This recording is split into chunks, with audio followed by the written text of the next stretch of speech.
শ্রীমদ্ ভাগবত গীতা পঞ্চম অধ্যায়। এই অধ্যায় হল কর্মসন্ন্যাস যোগ অধ্যায়। এই অধ্যায়ে ভগবান শ্রীকৃষ্ণ বলেছেন, এই যে দেখাশোনা, ঘ্রাণ নেওয়া, স্পর্শ করা ও খাওয়া দাওয়া, এগুলি সাধারণত চোখ, কান, নাক, ত্বক ও জিহ্বা এই পাঁচটি জ্ঞানেন্দ্রিয়ের কাজ। আবার কথা বলা, চলা, গ্রহণ করা, মলমূত্র ত্যাগ করা প্রভৃতি এগুলি হয় হাত, পা, মাখ, উপস্থ ও পায়ু এই পাঁচটি কর্মেন্দ্রিয়ের দ্বারা। নিদ্রা যাওয়া হলো অন্তরের কাজ। শ্বাস গ্রহণের কাজ হলো প্রাণের কাজ। চোখ খোলা ও বন্ধ করা কূর্ম নামক উপপ্রাণের কাজ। এই 13টি ক্রিয়াই প্রকৃতির দ্বারা শরীর, ইন্দ্রিয়, মন ও বুদ্ধির সাহায্যে জ্ঞানেন্দ্রিয়, কর্মেন্দ্রিয়, অন্তঃকরণ, প্রাণ এবং উপপ্রাণের মাধ্যমে সংঘটিত হয়। স্বস্বরূপ বা পুরুষ কোনো কর্মই করেন না। ইন্দ্রিয়গুলি নিজ নিজ কর্মে নিজেরাই যুক্ত থাকেন। ভগবান বলেছেন, যিনি কোনো ক্রিয়াতে নিজেকে কর্তা ভাবেন না তিনি তত্ত্ববিদ।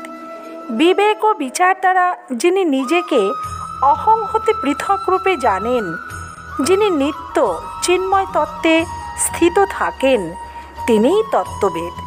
আমাদের শরীরের ক্রিয়াগুলিতে তত্ত্ববিদ কোনো সম্পর্ক রাখেন না, তাই তার কর্তৃত্বও থাকে না। পদ্মপত্রে যেমন জল লাগে না, তেমনি যিনি ব্রহ্মে সকল কর্মফল সমর্পণ করে আসক্তি ত্যাগপূর্বক কর্ম করেন, তাকে পাপ স্পর্শ করতে পারে না। কর্মযোগী সমস্ত ক্রিয়া ও পদার্থ জগতের সেবায় ব্যয় করেন। জ্ঞানযোগী সকল ক্রিয়া প্রকৃতির বলে অনুভব করেন। ভক্তিযোগী সমস্ত বস্তুই ভগবানের জ্ঞানে ভগবানে অর্পণ করে থাকেন।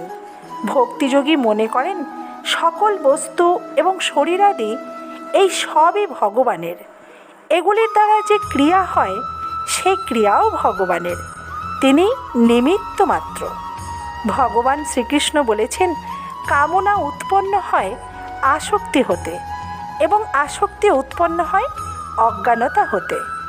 আসক্তিজনিত কামনাই সমস্ত পাপের মূল এবং জন্ম মৃত্যুর কারণ স্বরূপ। প্রকৃতি এবং প্রকৃতিজাত সকল বস্তু, প্রাণী ও ক্রিয়াদি এসব হতে সম্পূর্ণরূপে আসক্তি ত্যাগ হলে তবেই অজ্ঞান নাশ হয়। ভক্তিযোগী সংসার থেকে ঈশ্বরার্পণ বুদ্ধিতে সমস্ত কর্ম ভগবানে নিবেদন করায় তার চিত্তে আসক্তি আর থাকে না।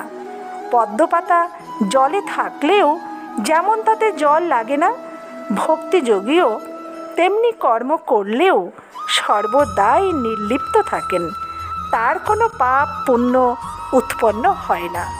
ধন্যবাদ বন্ধুরা, ভালো থাকবেন, সুস্থ থাকবেন।